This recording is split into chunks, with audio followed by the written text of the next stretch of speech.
Law of Human Nature, Episode 13. The Law of Grandiosity.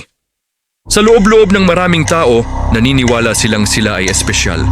Gusto nilang hangaan, respetuhin at ituring na mas mataas kahit wala pa silang napapatunayan. Ito ang grandiosity. Makikita mo ito sa maliliit na bagay. Pinalalaki ang kwento ng tagumpay, gutom sa atensyon, galit kapag pinupuna. Ang grandiosity ay hindi kumpiyansa. Ito ay insekuridad na may korona. Kapag hindi tugma ang realidad sa imaheng ginagawa nila sa sarili, naninisi sila ng iba, ayaw umamin sa pagkakamali. Inaatake ang sinumang sumisira sa ilusyon nila. Ang mga may tunay na lakas ng loob na natiling nakatapak sa lupa. Hindi nila kailangan ng papuri. Hinahayaan nilang ang resulta ang magsalita. Tahimik silang lumalago. Tandaan mo ito. Habang mas maingay ang pagpapakitang gilas, mas marupok ang ego sa likod nito.